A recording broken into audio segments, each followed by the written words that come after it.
Inclusive, um homem se apresentou à Polícia Civil para confessar o assassinato da sua namorada, de 18 anos, mas foi ouvido e liberado pela corporação. Ana Carolina Pereira de Santana foi morta a facadas na tarde do último sábado, na zona leste de São Paulo. No dia, vizinhos ouviram uma briga e uma mulher gritando por socorro, socorro. De acordo com a Secretaria de Segurança Pública de São Paulo, a Polícia Militar foi acionada, mas ao chegar ao local, encontrou ela no chão da cozinha, sem vida.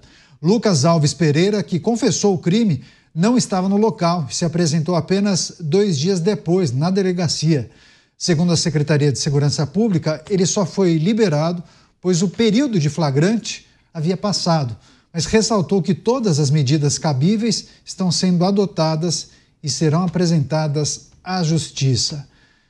Você, Luiz Felipe Dávila, criminoso, confessa ter matado a namorada, vai até o distrito policial, se apresenta, é ouvido na delegacia, mas acaba sendo liberado, porque não havia flagrante, Dávila. É inacreditável, né? Eu imagino um juiz que tenha que respeitar essas leis absurdas e a raiva que ele fica. Imagina se essa menina fosse alguém que ele conhecesse. Ele, no caso de juiz, teria que fazer a mesma coisa, tem que respeitar esse trâmite da lei absurda.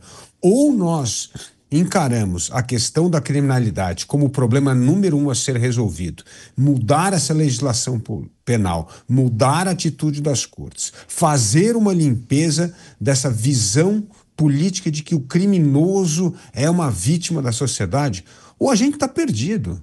Ou o que vai acontecer é isso, é traficante do PCC que sai pela porta da frente da delegacia, é o assassino confesso que chega lá e fala, esfaqueei mesmo a minha namorada, depoimento foi dado, agora eu vou embora, vou talvez parar na churrascaria, comer um churrasco. É um absurdo. Qual que é a imagem que se passa para um país das pessoas morrendo de medo de sair às ruas, morrendo de medo de ser roubada todos os dias, furtada? E aí o que acontece é isso, quando um assassino confesso aparece, o que ele faz? Ele fala o que ele fez, que matou, esquartejou uma pessoa e vai embora. Então, não dá para a gente explicar para as pessoas que têm algum nexo, que isso é bom para a sociedade, que, olha, sinta-se seguro porque é assim que é a forma humana de tratar o crime. Não é assim que nós vamos convencer as pessoas que nós estamos fazendo o máximo para resolver a questão da criminalidade no país. São os subterfúgios, né, da nossa legislação que acabam permitindo esse tipo de coisa, né, Cristiano Beraldo? Inclusive, quem acaba, quantas vezes não noticiamos isso, né? Alguém se envolve num acidente de carro, pode inclusive matar um ciclista, um pedestre, por exemplo.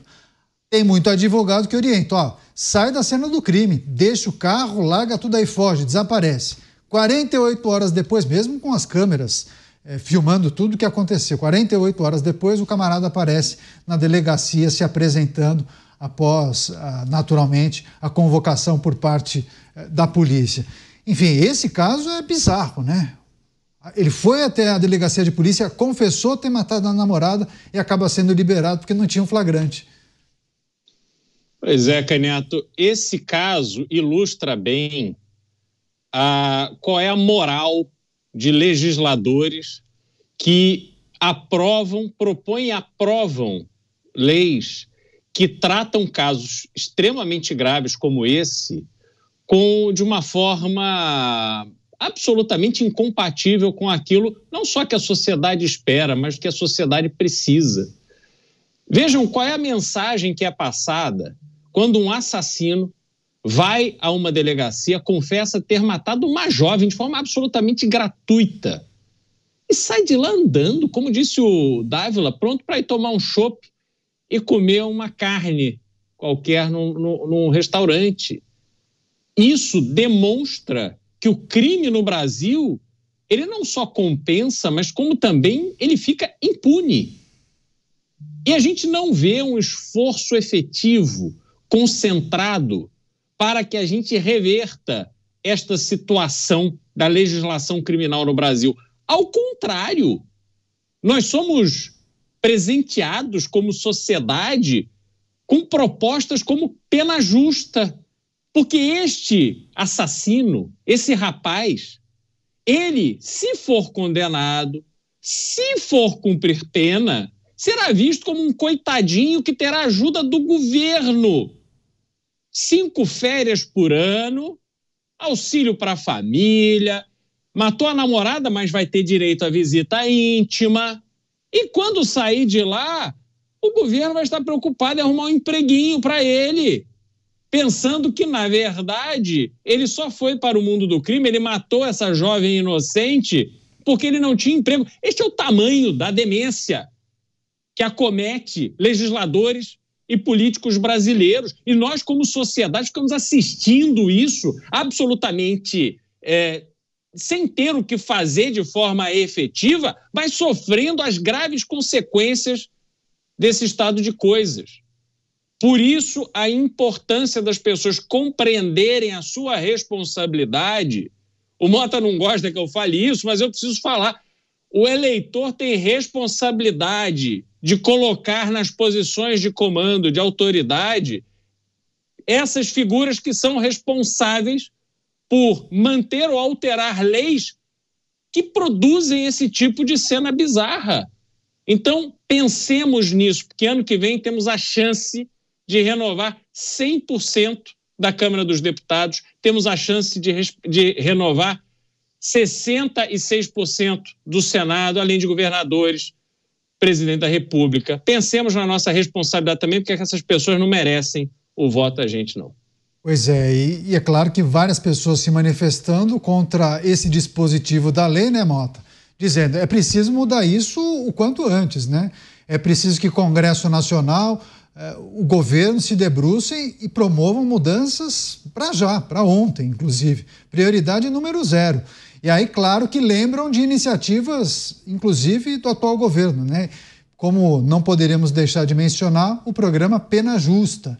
E aí, claro que a gente traz essa notícia terrível do rapaz que matou a namorada com 2 facadas, mas acabou sendo liberado porque não havia flagrante. Mota. A primeira coisa que me veio à cabeça quando eu li essa notícia foi a Débora Rodrigues, que está presa há 2 anos numa cela, cumprindo uma sentença de 17 anos por ter escrito com batom em uma estátua. Eu sou leigo em direito. Eu não consigo entender essa situação. Realmente não consigo. Não tive ocasião de conversar com alguns dos meus amigos juristas ou policiais, mas eu não consigo entender como o Estado não dispõe de uma forma para manter um assassino, confesso, preso. E se ele matar alguém nesse período em que ele, até o dia em que ele eventualmente seja preso? As pessoas que se surpreenderam com isso, para elas eu aviso, há muitas outras surpresas. Há coisas na legislação que são inacreditáveis, né?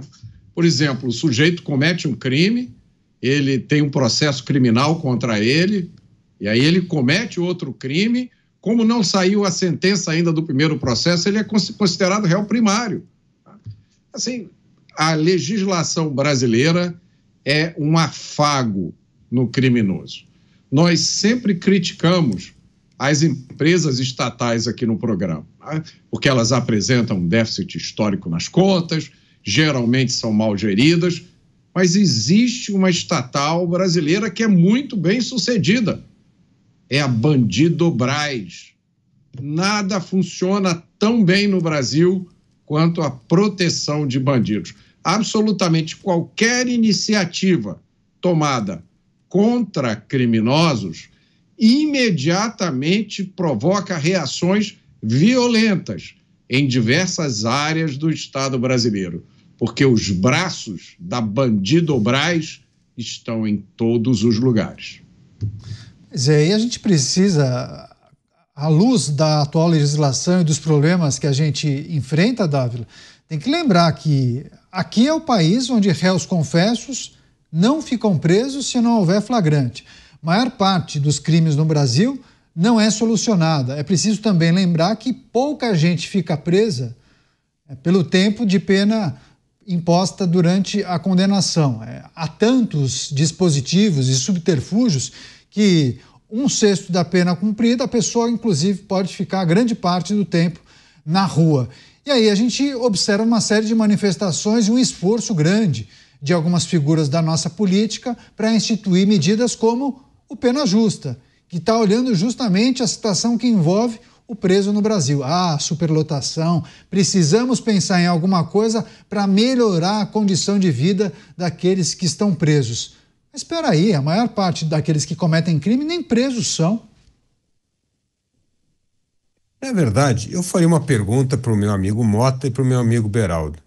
Como é possível ter uma legislação penal tão a favor da bandidobras, como disse o Mota, quando a maioria do Congresso nós temos a bancada da bala, a bancada do boi e a bancada da Bíblia, que são duras, que querem tratar o crime da maneira correta?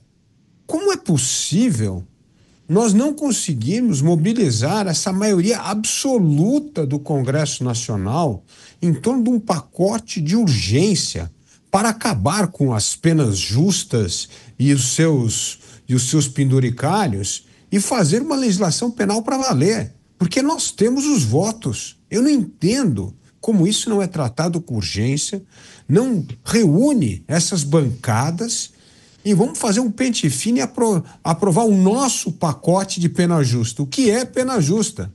E aí nós colocamos todas as medidas muito bem recomendadas pelo Mota aqui. Eu não entendo, quando você tem maioria dos votos no Congresso, que a gente continua nessa passividade para atingir esse problema vital, que é mudar a legislação. Porque se a gente não mudar a legislação, vai ficar cada vez mais difícil combater o crime. É algo incompreensível para mim. Pois é, inclusive o Beraldo certa vez até fez uma análise dizendo que aquele Congresso tão conservador que muitos comemoraram acabou entregando pouco, né, Beraldo? Mas se quiser, responda ao questionamento do Davi. Olha, Caneta, eu vou fazer aqui uma simples reflexão. O orçamento está aí para ser aprovado pelo Congresso. E aí eu pergunto, quantas novas celas, quantos presídios serão construídos que estão previstos nesse orçamento?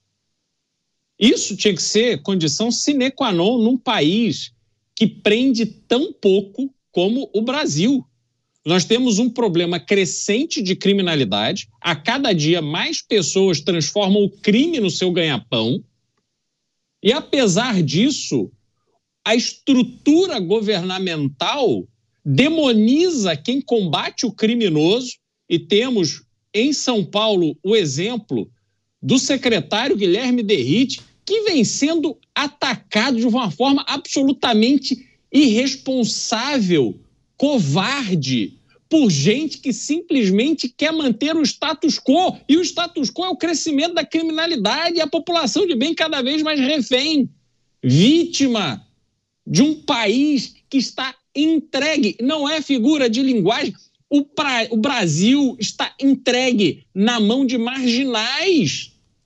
Eu desafio governador e prefeito de cidades, sobretudo de capitais do Brasil, a andarem 100% do território que eles governam. Não fazem isso, não entram. Encontram ali uma barricada, dão meia volta e vão embora. Porque o crime toma os espaços. E aí, quando você vai olhar a estrutura, mesmo daqueles que querem combater o crime, cadê o investimento? Cadê o efetivo? Cadê o salário decente para policiais civis e militares que colocam sua vida em risco para fazer o trabalho para o qual eles se voluntariaram, passaram num concurso, foram treinados e preparados para fazer? Cadê os equipamentos? Cadê um armamento superior ao dos bandidos? Como é que pode? A bandidagem tem mais arma que a polícia e fica tudo por isso mesmo, Caniato. Então é impressionante que a gente está vendo mais um ano em que o orçamento será aprovado e vai ter dinheiro para um monte de mamata, vai ter mais de 100 milhões de reais para a família imperial brasileira, o casal imperial brasileiro ficar viajando pelo mundo, passeando, e não vai ter um centavo para construir novos presídios, para melhorar, não é para melhorar para o preso não, melhorar a segurança dos presídios atuais, para acabar com essa festa que até em presídio federal está tendo fuga. Então o candidato não está sendo levado a sério. Libera emenda, tá tudo certo. Aí realmente fica difícil. Na verdade, caminhamos para o lado contrário, viu, Beraldo? Porque o programa Pena Justa prevê, inclusive, um mutirão para revisar penas. E aí, inclusive, integrantes da oposição têm chamado o programa Pena Justa de Meu Bandido, Minha Vida, né? A alusão àquele programa do governo federal, Minha Casa, Minha Vida, ou até uma novela dos anos 80, talvez, Meus Filhos, Minha Vida. Você, Mota, o questionamento a respeito do Congresso Nacional, por que esse Congresso tão conservador e a bancada BBB, Bíblia, Bala e Boi, o grupo mais conservador, acabou fazendo muito pouco naquelas pautas que muitos defendem em relação à segurança pública? Há pouco tempo, um motorista de caminhão foi preso ao transportar quase uma tonelada de cocaína. Esse motorista foi solto pouco tempo depois, se eu não me engano, na audiência de custódia. O Congresso aprovou uma lei acabando com a saidinha. Fim, não pode mais. Peraí, companheiro, essa lei não vale para quem está preso. Ou seja, o problema mais urgente, que é impedir que os atuais criminosos continuem usufruindo da saidinha, não vai ser resolvido. E olha, eu nem sei se vai valer para quem for preso depois da lei. A gente tem que esperar. O Congresso quer aprovar uma PEC antidrogas, dizendo que o uso de drogas é crime. Eu nem sei como é que está esse projeto. Mas acabaram de descriminalizar o porte de 40 gramas de maconha. Foi descriminalizada. Até 2006, se eu não me engano, eu posso estar errando na data por alguns anos, mas eu acho que até 2006, criminosos hediondos cumpriam a pena em regime fechado. E aí a Suprema Corte do Brasil derrubou esse dispositivo, dizendo que violava a dignidade da pessoa humana. Criminosos hediondos. Criminoso hediondo é aquele que comete um crime tão terrível que é chamado de hediondo, por isso mesmo. Mas eles ganharam direito à progressão de regime. Dávila, a resposta para a pergunta que você fez: as coisas não andam no Brasil porque as ideias sobre segurança pública que predominam no Brasil são as ideias erradas. Você vai encontrar gente que diz que está do nosso lado, mas que acha que o criminoso é realmente um pobre coitado, que acredita nessa loucura chamada ressocialização, que acredita que você pode pegar um sujeito desse que matou a namorada a facadas, a sangue frio, e através da saidinha ele vai se tornar um cidadão como qualquer um de nós aqui. As ideias que prevalecem no Brasil, elas vêm de uma coisa chamada criminologia crítica. É uma extensão da teoria crítica dos marxistas da escola de Frankfurt. Essa teoria diz o seguinte: existe crime de rico e crime de pobre. Você não deve punir o pobre, você não deve punir o criminoso pobre, você só tem que punir o criminoso rico. Então, os únicos crimes que devem ser puníveis na cabeça dessas pessoas são fraude, desvio de dinheiro, corrupção. Agora, assassinato, sequestro, roubo, isso não pode ser punido. A outra coisa que predomina hoje no sistema criminal do Brasil se chama garantismo penal, que vem a criação de um jurista italiano chamado Luigi Ferrajoli. Ela diz o seguinte: você tem que se preocupar com as garantias dos direitos dos réus, dos criminosos. A vítima, esquece a vítima. Os policiais, esquece os policiais. E olha, essa garantia também só se aplica se a vítima não for de direita. Quando a vítima é de direita, todo mundo olha para o outro lado. Dávila, eu vou responder a sua pergunta te lembrando de uma coisa. A última versão, a versão mais recente do Código Penal e da Lei de Execuções Penais, que tem esses absurdos todos que a gente menciona aqui todos os dias, essa lei é de 1984. Em 1984, o Brasil ainda estava no regime militar. Essas ideias erradas predominam no Brasil há muito tempo. Pois é, acho que o Dávila vai querer só arrematar para a gente passar a régua, fechar esse assunto. Rapidamente, Dávila. O Mota tem razão. Se as ideias são erradas, é difícil mudar a legislação. A legislação, ela reflete as ideias dessa maioria. Mas eu acreditava que esta maioria dessas três bancadas tivessem uma visão um pouco mais em sintonia, não só com a nossa visão, mas com a visão da população, com a visão do brasileiro comum, que quer viver num país seguro, onde ele possa andar livremente nas ruas, sem ser roubado, furtado ou assassinado. Só para terminar esse giro em relação a esse tema, que é muito importante, eu tenho visto várias manifestações e pessoas que lembraram, viu, Mota, os exemplos dados há pouco. Inclusive, pessoas mencionaram, bom, mas o Congresso Nacional fez a sua parte, né? Aprovou algumas medidas que atendiam ao anseio da população brasileira. Só que nem sempre, né, Beraldo, essas aprovações representam alguma coisa. E aí eu me lembro, inclusive, de um comentário feito pelo Dávila há um tempo. A gente tem aquela cultura do terceiro turno, né?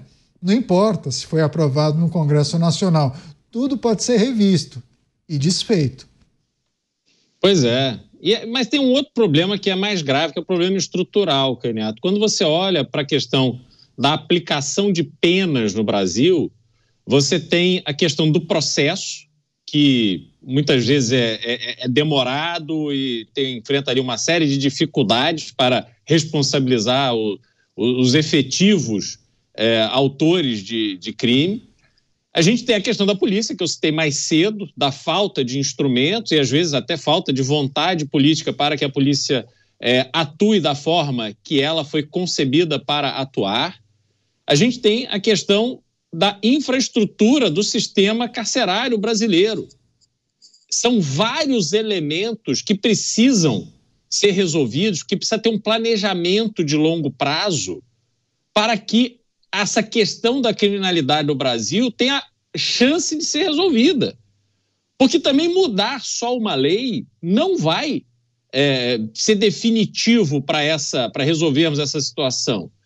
Veja, mesmo com progressão de pena, mesmo com saidinha, se ao menos nós tivéssemos um fortalecimento das polícias e da atuação das polícias e uma melhora nessa infraestrutura carcerária para que preso leve vida de preso, sem celular, sem consumo de droga, sem comércio, sem acesso a uma série de coisas que acontecem ali que permitem que eles próprios continuem cometendo crimes de dentro da cadeia ou dando ordens para que crimes sejam cometidos do lado de fora, a gente já teria um grande avanço. Mas veja que nada disso está na mesa. Isso é o que é o mais assustador. Tem tanto trabalho a ser feito, nada disso está na mesa. Nada disso está sendo discutido a sério. E a gente continua a cada dia vendo este problema se agravar. Pois é, a gente tem mais um tempinho, e claro, tem várias questões que a gente precisa tratar em relação ao pena justa, mas também o sistema carcerário brasileiro. O Mota e o Beraldo, o Dávila também sempre mencionam os gargalos no sistema carcerário aqui do Brasil e o programa Pena Justa prevê, inclusive, viu, Mota, a revisão de penas para diminuir a lotação de algumas penitenciárias brasileiras. E claro que a possibilidade de construir novos presídios não está sendo aventada.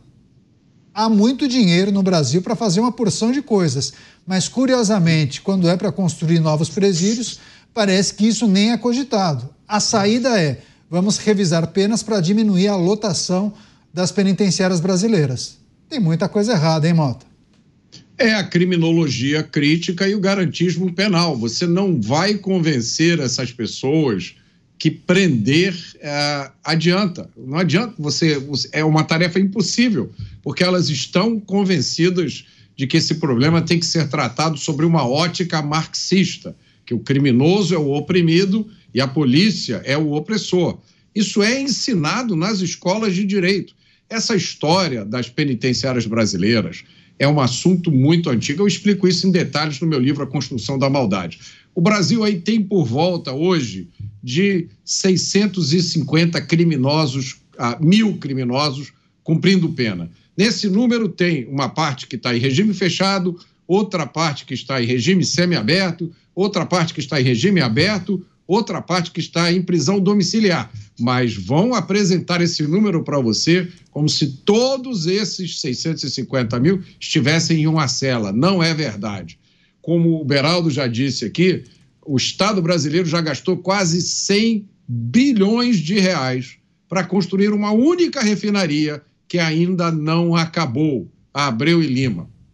Quando eu estudei esse assunto em 2018, eu fui numa agência da ONU perguntar quanto custa para construir uma vaga para um preso padrão ONU, daquele tipo que ninguém tem nada do que reclamar. Esse valor ajustado a dinheiro de hoje dá por volta de R$120 mil. Então, com R$120 mil, você constrói uma vaga decente para um criminoso ser preso com toda a dignidade.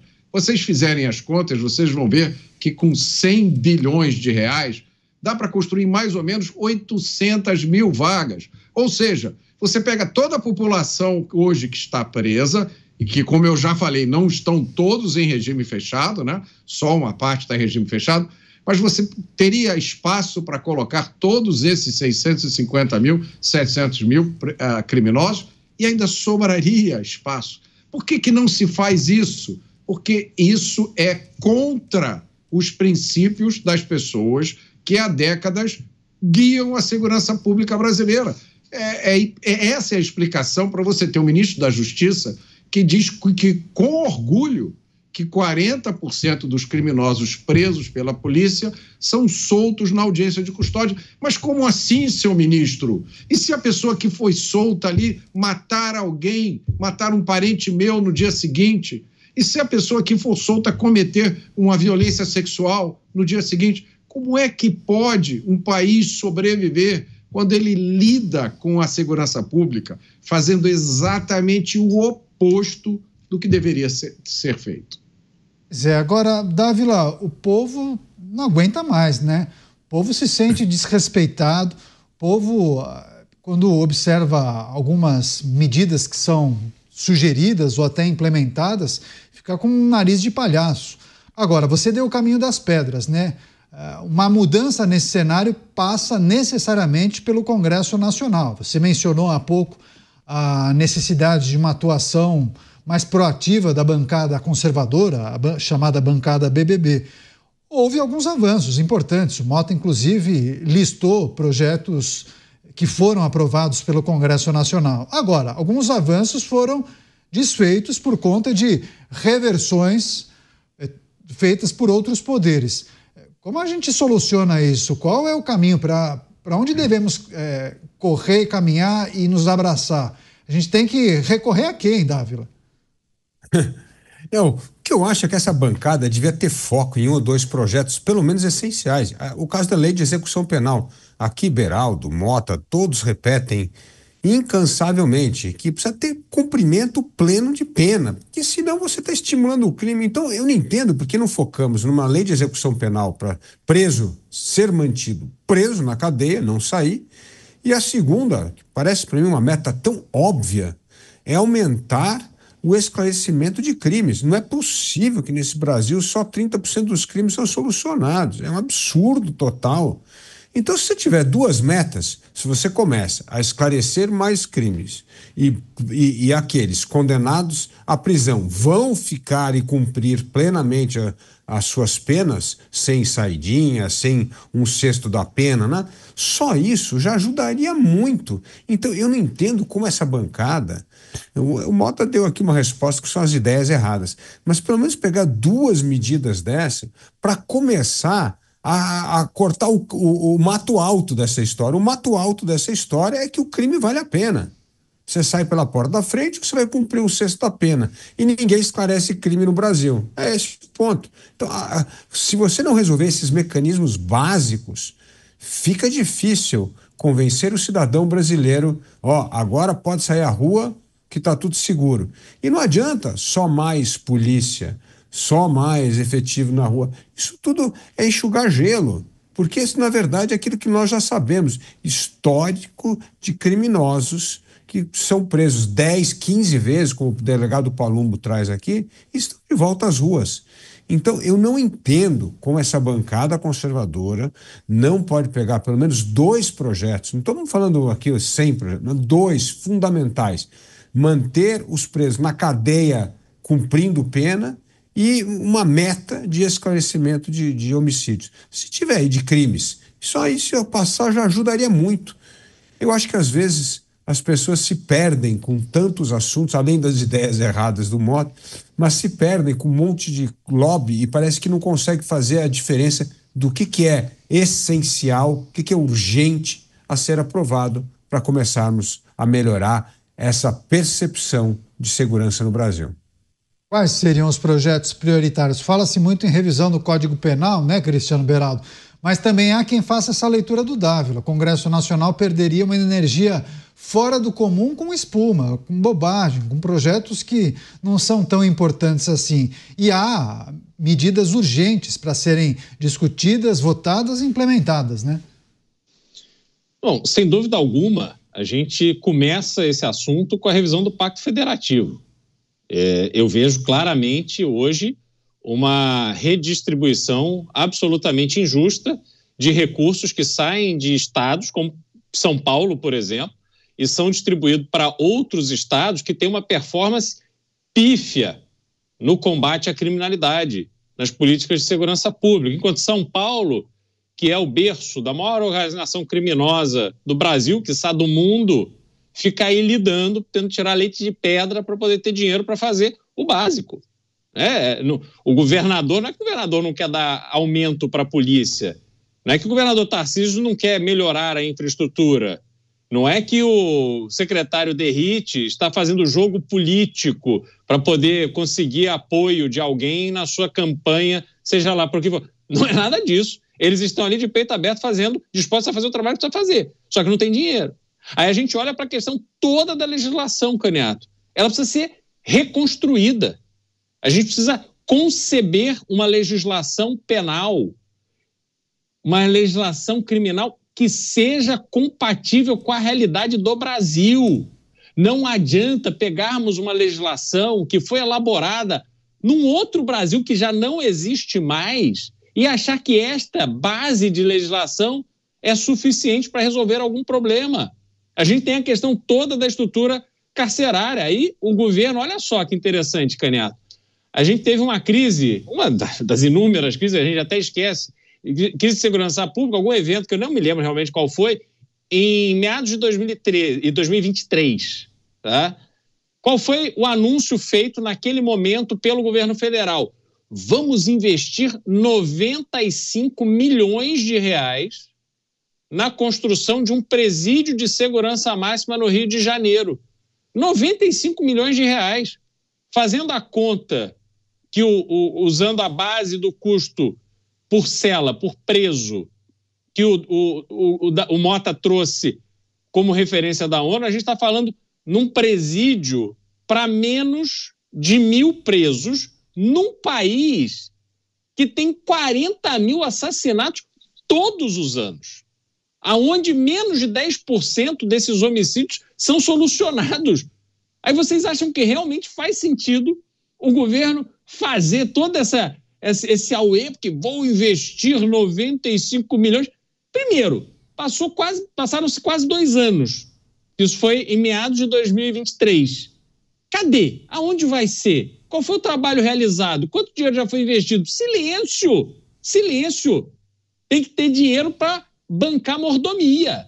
Agora, dinheiro para fazer o que precisa fazer em relação à segurança pública, isso não tem. É muito discurso, é muito blá, blá, blá e pouquíssima efetividade. Aliás, só para concluir, pior do que a pouca efetividade. As iniciativas que estamos vendo vão todas no sentido de beneficiar o criminoso, de alimentar esse sistema cruel que não só está tirando a vida de brasileiros inocentes, mas, sobretudo, está destruindo o Brasil e nos roubando o futuro. Pois é, o Beraldo mencionou os repasses federais aos estados. Só para ilustrar, curiosidade para quem nos acompanha, a cada R$100 que São Paulo arrecada e envia a Brasília, voltam R$10, ou seja, 10%.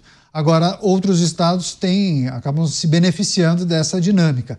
Roraima, por exemplo, a cada R$100 que envia a Brasília, recebe de volta R$295, essa discrepância destacada pelo Beraldo. Enfim, um dia a gente vai tratar disso de maneira mais aprofundada para explicar exatamente quais são os gargalos quando a gente fala desses repasses federais.